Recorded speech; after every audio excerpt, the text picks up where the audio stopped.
In a kingdom filled with shiny armors, golden crowns, and at least one horse that screams like a kettle, there is one prince who doesn't quite fit in. A prince who stands apart from the rest. A prince in black armor, who rides into battle on a loyal pony with a magic shield and an impressive mace. The warrior who trains without rest, hides his face from the world, and somehow became the hero of every bucket-headed recruit in the kingdom. It's him, the Dark Prince. And according to Supercell, when he talks, it sounds like he has a bucket on his head. The Dark Prince is a 4-elixir melee charging unit first introduced on February 29th, 2016, just days after Clash Royale's soft launch. And from the moment he joined the arena, one thing was clear. He was basically the prince, but moodier, louder, and covered in a metal bucket. But gameplay-wise, he shares almost the same mechanics as the classic prince. He rides a pony, he charges after a short run-up, and he deals double damage when the charge connects. Exactly like our fella here, what naturally leads some fans to assume they might be brothers, cousins, or at least relatives, who ride from the same royal stock, who train together, learn the same mounted arts, the same charging techniques, which makes total sense. And years later, Supercell introduced a new twist to the royal bloodline. A new card, the Little Prince, the game's first champion prince. A kid with a slingshot, a golden accent, and an ego the size of a full-grown P.E.K.K.A. Canonically, he's the nephew of the king, which immediately sets him apart from the original prince. But more importantly, his arrival established something huge. And since then, these 3 cards remain the only cards in Clash Royale that hold the title Prince. So naturally, players started comparing them not as in-game units, but as characters. From the regular prince who famously fears battles, to the little prince who acts like he invented arrogance.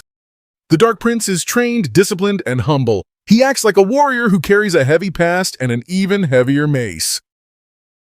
And that leads us to the question that shaped the entire section of the community's lore discussion. What makes the Dark Prince so different from the other princes? That question will lead us straight into the next chapter, the Royal Recruits.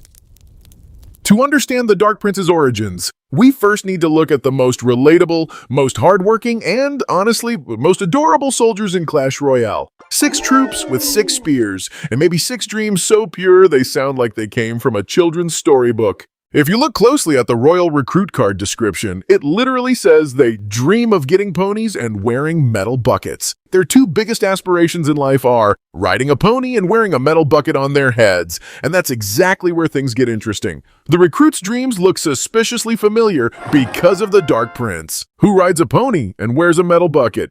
This is exactly where the earned royalty theory was born. Some community members think the Dark Prince wasn't born noble, but rose from the ranks of the Royal Recruits, a soldier who worked, trained, and fought harder than anyone else, until he finally earned the pony, earned the metal bucket, which earned him the title Prince. He achieved the dream every recruit has. So under this theory, he is the one recruit who made it, the one who never gave up. Basically, the one who caught the attention of the crown.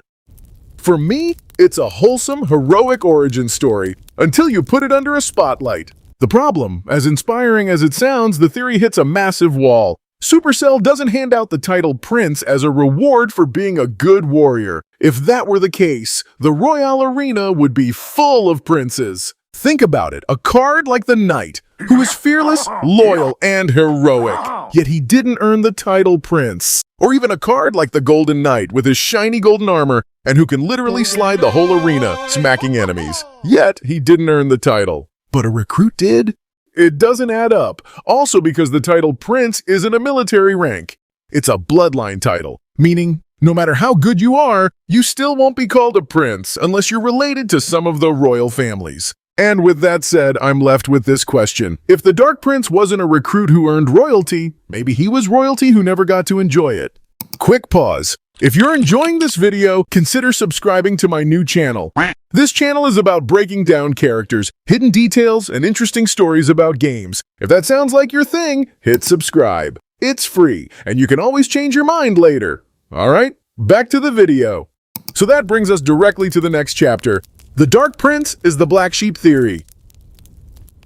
The story begins when he was just a baby. Not just any baby. A baby who was born to one of the kings in Clash Royale, but not from their queens. A royal child, but not a legitimate one. And in medieval kingdoms, including the very silly, very explosive world of Clash Royale. That kind of birth creates problems. A child like that can't be acknowledged publicly, but also can't be completely abandoned. So what do?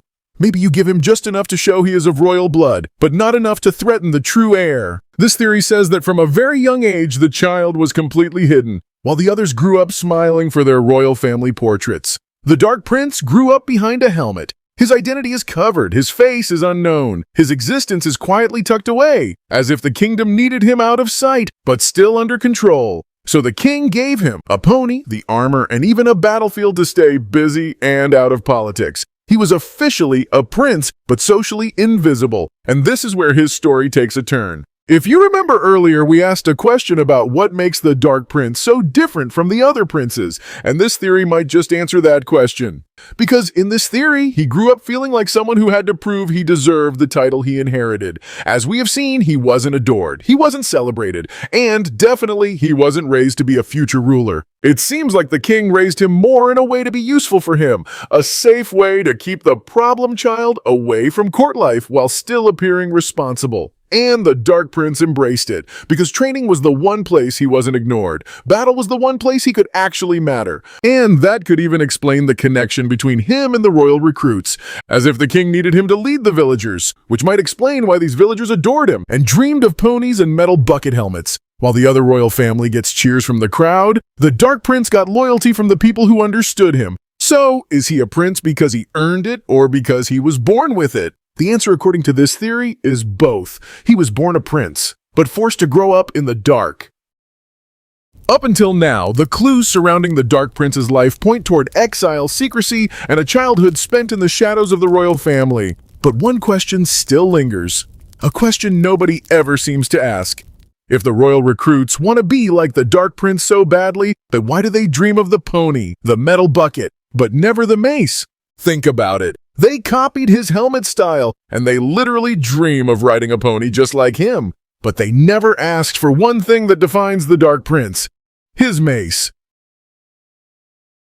In the entire Clash Royale universe, we have seen multiple weapons such as swords, bows, axes, spears, and these weapons repeat across dozens of cards. Like knights use swords, same as barbarians. Guards use spears just like the Goblin Gang, and we also have seen archers who use bows just like princesses. Except for the mace. It is a weapon that we haven't seen anywhere but only with the Dark Prince. And that rarity makes it special. It seems like it's a weapon that does not belong to the kingdom, as if it belongs somewhere else, somewhere older, darker, and deeper. And the game quietly proves this, because there is only one other card in the entire Clash universe that wields the same brutal style of weapon, a monarch from beyond the grave, the Skeleton King.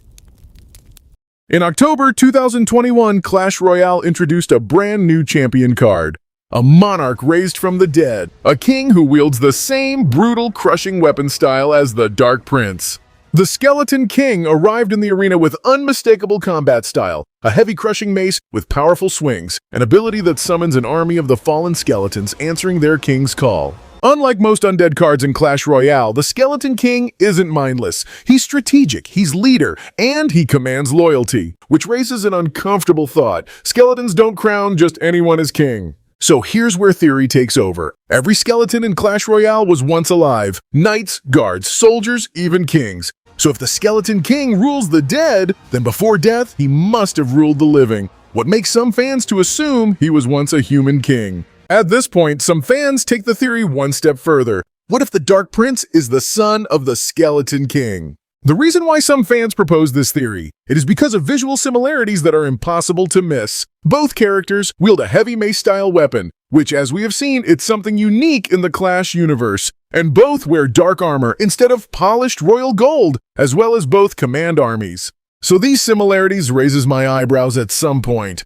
Although this can't be considered official canon, it planted a seed for some community members who view the Dark Prince as more than just a recruit who climbed the ranks, but instead as someone who came from somewhere else with an even darker past. To be clear, all the possible theories remain as fan theories. There is no official confirmation that the Dark Prince is the Skeleton King's or the King's son, and not even a prince who promoted from the royal recruits. But in a game where Supercell deliberately leaves gaps, sometimes the most compelling stories are the ones players build themselves. So, after everything we've seen, which theory do you think fits the Dark Prince's origin the best? Was he a royal recruit who earned his crown, or a hidden black sheep of the royal family? Or is he the prince who's tied to a darker kingdom? Let me know your theory in the comments and tell me which Clash Royale card we should uncover next.